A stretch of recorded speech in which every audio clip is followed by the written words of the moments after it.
Welcome back, everyone, to another deep dive. This time we'll be delving into Chapter 40 of Pasted Text. Oh yeah, this one's really interesting. It's an account of the author's return to India back in the 1930s after having spent 15 years in the West.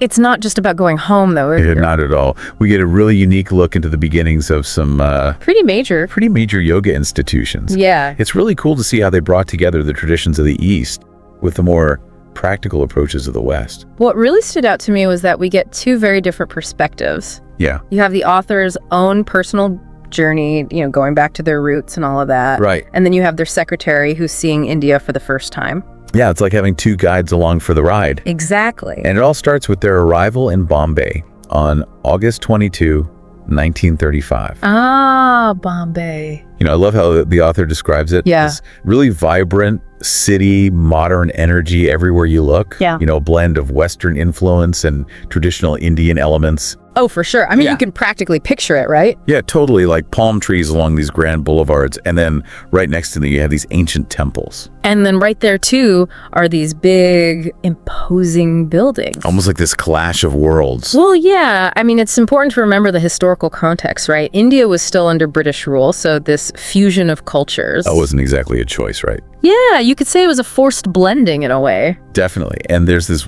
one detail that really stuck with me. Oh, what's that? The author mentions transporting a Ford by train. Ah, yes.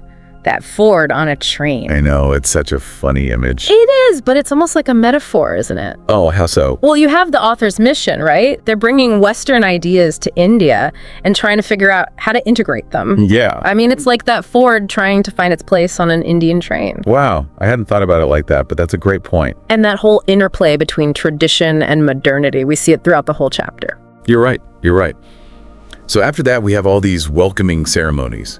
Huge crowds at the train station. Oh yeah, garlands and everything, right? Exactly, a whole motorcade. And then finally, this incredibly emotional reunion with the author's father after 15 years apart. Oh, that must have been a powerful moment. Absolutely. But then we get to the part that really captures the imagination. You mean meeting the guru?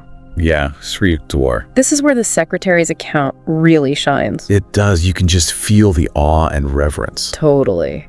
And the ashram itself sounds so intriguing. Yeah. How did they describe it again? The secretary said it was simple but peaceful. A total contrast to the craziness of the city. That makes sense. Even the little details are so revealing. Like what? Well, they mentioned a cut glass chandelier just covered in cobwebs hanging right next to a modern calendar. Huh. Almost like a physical representation of the blend of old and new. Yeah, it really paints a picture of this world where different worlds are coexisting. And it raises an interesting question, doesn't it? Was it all harmonious, or was there some tension there too? Ooh, that's a good question. Something to keep in mind as we go deeper. Definitely. But before we get too deep into the ashram and Sri Yukteswar, Yeah. maybe we should take a minute to explain Kriya Yoga. Oh, right. Yeah, good point.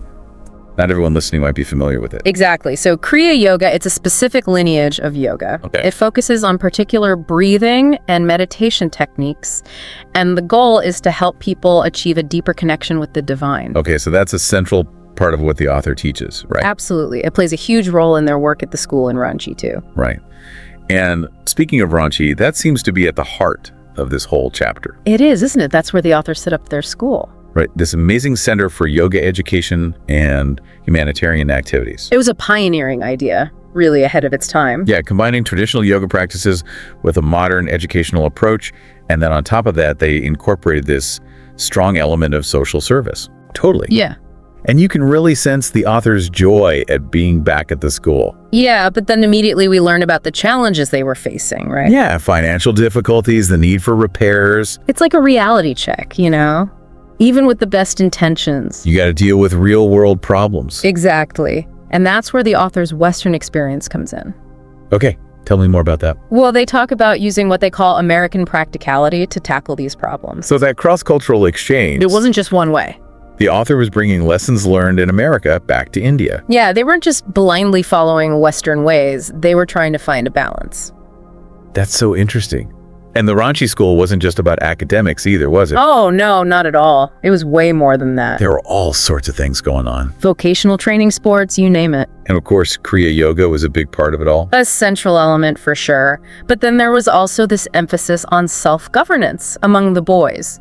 Yeah, it was a unique approach to discipline and building character. It wasn't just about filling their heads with knowledge. No, it was about nurturing the whole person. Wow, I love that. It was about teaching them responsibility and how to be active members of their community. We really get a glimpse into the author's whole philosophy of education, don't we? Absolutely. And I think we're just scratching the surface here. What's really fascinating to me is how they blended the traditional ashram life with elements of Western education. Yeah, it's this really unique space that honors Indian traditions while embracing certain modern principles. It really gets at the core of this whole chapter, doesn't it? There's ongoing interaction between East and West. Tradition versus modernity. Exactly. And it makes me wonder, how did this actually play out in the everyday lives of the students? Yeah, what did this fusion look like in practice? I think that's where the real insights are hidden. I agree. And I'm especially curious about the Lahiri Mahasaya mission. The charitable side of things. Right. They had a hospital, dispensary students were involved in disaster relief. It seems like service was a fundamental part of their spiritual practice. It wasn't enough to cultivate inner peace. No, they had to extend that compassion outward. Put it into action in the real world. A really holistic approach. For sure. And it's something that resonates with a lot of what we talk about today. Yeah, social responsibility, mindfulness, all of that. Speaking of mindfulness, I'm really drawn to what the secretary says about India having this aura of peace. Oh, yeah, it's such a powerful observation. It's like this outsider's perspective that makes us question our own preconceived notions. Exactly. It makes you think how much of what we experience is shaped by our own cultural background. And how can we cultivate that same sense of peace? Both within ourselves and in the world around us. Big questions. Huge. But before we get lost in the big questions, let's get back to the Ranchi school. Okay. Yeah. The author describes this amazing 25-acre site with an orchard, a pond, gardens. It sounds almost idyllic. It does, kind of like a self-sufficient paradise. It really evokes that ideal of ashram life, doesn't it? Yeah, where learning isn't confined to classrooms. Exactly. It happens through direct experience, connection with nature, the rhythms of daily life. I love that idea, learning from the environment. Not just from books. It's a refreshing thought, especially in our tech-saturated world. But let's not forget, this was also a place of serious discipline and spiritual practice. Oh, right. The author goes into detail about the rigorous routines. The focus on meditation, the profound impact of Kriya Yoga. This wasn't just a retreat. No, it was a training ground for the mind, body, and spirit. And maybe this is a good time to talk a bit more about the specific techniques and principles of Kriya Yoga. Sure. It's a key part of the author's legacy, after all. It's not just about the physical postures, is it? No, Kriya Yoga places a huge emphasis on specific breathing techniques, or pranayama, Okay. and focused concentration to achieve a heightened state of awareness and spiritual insight. So it's a demanding path. It does require discipline and dedication, but the author claims that it leads to a profound transformation. Wow.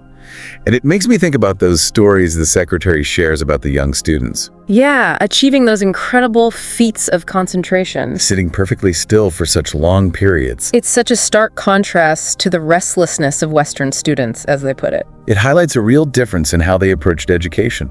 The Ranchi school really focused on developing inner stillness. As a foundation for learning and spiritual growth. It wasn't just about cramming information into their heads. It was about developing the capacity for deep, concentrated attention. And that makes you wonder how we could apply that to education today, doesn't it? Yeah, could integrating mindfulness practices help students in our fast-paced world? It's something a lot of educators are looking into. Really? There's growing evidence that mindfulness training can improve focus. Yeah, makes sense. It can reduce stress and enhance emotional regulation in students. So the ideas the author was pioneering back then are still relevant today. Very much so. That's really encouraging to hear. But the Ranchi school wasn't just about producing yogis, was it? Nope. They were preparing these boys for all sorts of roles in society. Yeah, with the vocational training and the focus on self-governance. All the sports and physical activities. It was about creating well-rounded individuals who could contribute to their communities.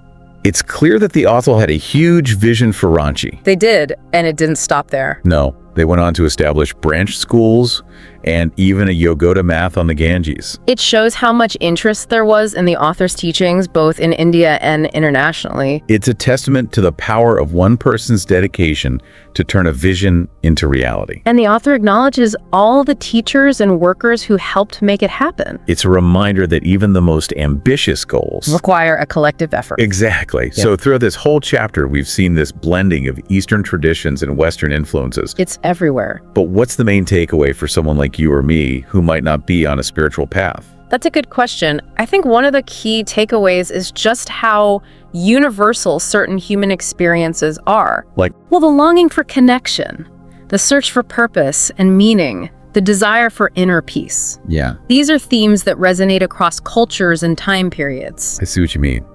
And even if we don't practice yoga or follow any specific spiritual tradition, You can still learn from the principles behind those practices. yeah, self-discipline, compassion, mindfulness, These are qualities that can benefit anyone. absolutely. And the author's story shows us that we can find inspiration in unexpected places. Totally. Sometimes you have to look outside your own cultural framework to find new ways of thinking and being. That's a great point. I think that's a perfect place to pause for now. Yeah, we've covered a lot of ground in this first part. From the bustling streets of Bombay to the peaceful ashram and the vibrant community at Ranchi. It's been quite a journey, and we're just getting started. I can't wait to delve deeper into some of these themes and see what other insights we can find. Me too. So join us for part 2 of this deep dive. We'll continue exploring pasted text and uncover even more fascinating details about the author's return to India. You know, picking up where we left off, I'm still really intrigued by that idea of finding peace. Yeah. Finding peace within and peace out in the world around us is such a powerful theme running through this whole chapter. It really is. And you know, it ties back to something you mentioned earlier Oh, yeah. about how the Ranchi school emphasized cultivating inner stillness. Right. As a foundation for learning and growth. Exactly. And I think it was the secretary who observed those young students Yeah. achieving those remarkable feats of concentration. Sitting perfectly still for like hours. Right. And the secretary contrasted that with what they saw as the restlessness of Western students. And that difference really highlights those distinct approaches to education. It does. The Ranchi school being so deeply rooted in traditional yoga practices. They really prioritized that inner stillness. Yeah, it wasn't just about absorbing information. Right. It was about developing this capacity for deep concentration. And it makes you wonder, It does. could we apply that to modern education? Oh, that's a fascinating question. I mean, in today's world, we're bombarded with distractions constantly. Yeah, all the time. Could something like mindfulness training help? Could it help students develop that same focus? It's a question a lot of educators are asking. They are. Oh, yeah. And there's actually a growing body of research on this, That's cool.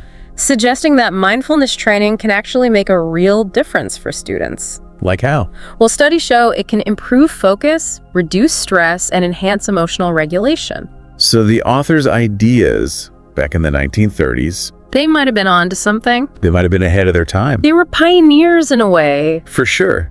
And it's important to remember that Ranchi wasn't just about, creating yogis. Right. It wasn't just about churning out these spiritual masters. They were preparing those boys for a wide range of roles in society. Absolutely. They had the vocational training, the emphasis on self-governance. Of course, physical activities, It was a holistic approach to developing well-rounded individuals. individuals ready to contribute to their communities. Exactly. And that brings us to another fascinating aspect of Ranchi. The Lahiri Mahasaya mission. Yes, the charitable arm of the school.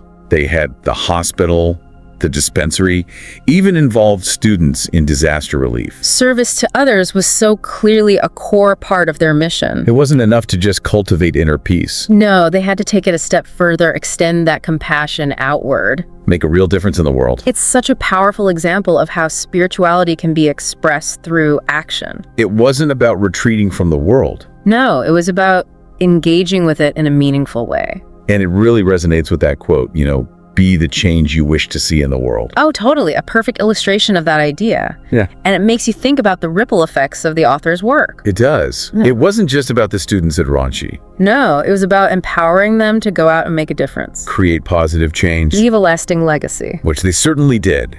And that legacy extended beyond Ranchi as well. Oh, for sure. They went on to establish branch schools. Right. And even founded a Yogoda math on the Ganges. That expansion shows just how much interest there was in their teachings. Both in India and internationally. It really underscores the power of dedicated individuals to turn a vision into reality. And I love how the author consistently acknowledges all the teachers and workers who helped make it happen. Yeah, it was a true collective effort. A team effort driven by shared passion and purpose. It reminds us that even with the grandest visions, You need that collaboration, that sense of community. exactly. And, brings us back to that theme of East meets West. Right, that blending of cultures and ideas. The author so seamlessly combined those traditional Indian practices with Western ideas and organizational structures. Creating something entirely new in the process. And it makes me think about the lessons we can all take away from this. Yeah, what can we learn from this story, even those of us who might not be on a spiritual path? That's a great question. I think one of the key takeaways is the universality of certain human experiences. Yes, exactly. That longing for connection, that search for meaning, that desire for peace. Those are things we all share regardless of our background. They transcend cultures and time periods. And even if we don't practice yoga or follow a particular spiritual path, Those principles can still resonate with us. right, self-discipline, compassion, mindfulness, Those qualities can enrich anyone's life. for sure. And the author's story reminds us that inspiration can come from anywhere. It can come from the most unexpected places. Sometimes you have to step outside your comfort zone Look beyond your familiar framework, to discover new ways of thinking and being. and you never know what you might find. You might even discover something profound within yourself Absolutely. So I'm really curious to hear more about the Secretary's observations. about India's aura of peace. Yes, what a captivating phrase. It really is. What do you make of it? It's so fascinating, isn't it? It reminds us that our perceptions are shaped by our own experiences. Our backgrounds, our biases, Exactly. The Secretary, coming from a completely different culture, they notice something that might have seemed completely ordinary to someone who grew up in India, it challenges us to question our own assumptions. and recognize how our own cultural lens might be coloring our view of the world. It's about cultivating that awareness, that ability to step outside of ourselves. See things from a new perspective. Precisely. And it makes me wonder how much of that aura of peace stemmed from those spiritual practices. The traditions that are so deeply rooted in India. That's a great question, and I think it deserves further exploration. It probably wasn't just one thing. Right. It was likely a combination of factors: that deep-rooted spirituality, the emphasis on community. The reverence for nature. It's something we could spend hours discussing. We could. And, it ties back to what we were talking about earlier. Oh, yeah. About the importance of mindfulness. Right. Cultivating inner stillness. Could that be a key ingredient in finding that sense of peace? Both individually and collectively. It's certainly a compelling idea, and maybe it's something we can all explore in our own lives. It's exactly, whether it's through formal meditation or just making a conscious effort to slow down. Be present in the moment. Cultivate gratitude.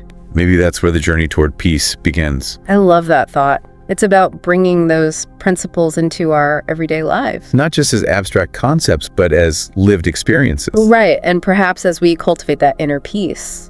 We contribute to a more peaceful world around us. That's a beautiful aspiration, and one that aligns with the author's message. The whole mission of the Ranchi School was to create that space. A space for individuals to grow intellectually, spiritually, and emotionally. It was about nurturing the whole person, fostering compassion and understanding.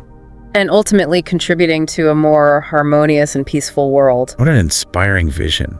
And it's a vision that continues to resonate today. It does. But before we wrap up this part of our deep dive, I want to go back to one last detail. What's that? That Ford being transported by train.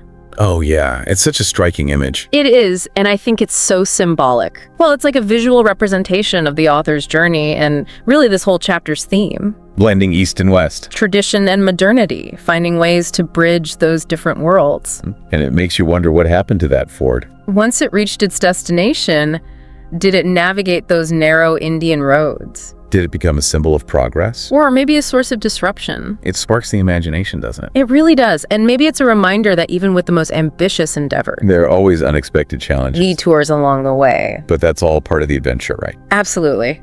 And on that note, I think it's time to move on to the final part of our deep dive. Okay, I'm ready for the next leg of the journey. There's still so much to explore in this fascinating chapter of pasted text. As we wrap up our deep dive into paste and text, I can't help but think about that fort on the train again. It is a striking image, isn't it? It really is. It's like this perfect visual metaphor for bridging those different worlds, you know? This symbol of Western industrialization making its way through traditional India. It speaks to the author's own journey, doesn't it? It does, bringing those Western ideas and experiences back to India while still staying connected to their roots. And it reminds us that cultural exchange isn't a one-way street. No, it's not. It's about finding ways to learn from each other, to enrich each other's perspectives. And it's easy to fall into the trap of thinking about cultural influence as flowing in one direction. Right, like from the west to the east. Exactly.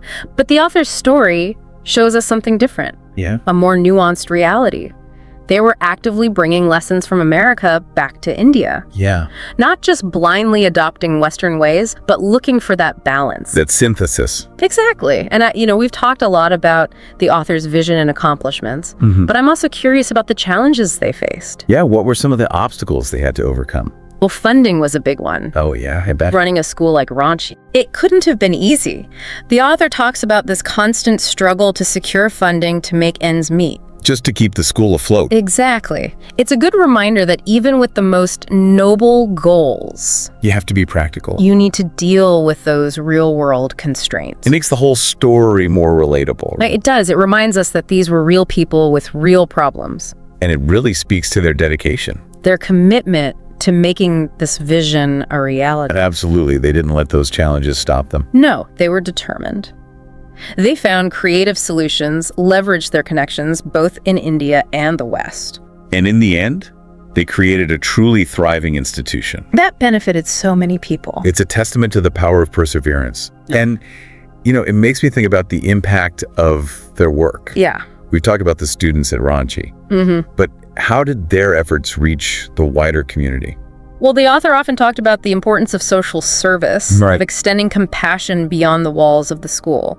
And that's where the Lahiri Mahasaya mission comes in. Exactly, with the hospital, the dispensary, the disaster relief efforts. They were making a real difference in the lives of people in the surrounding area. And I think it underscores this idea that true education goes beyond textbooks and classrooms. Yes, it's about so much more than that. It's about fostering that sense of responsibility, of empathy, of being an active participant in your community. It's about equipping individuals to make a positive impact on the world. To be agents of change.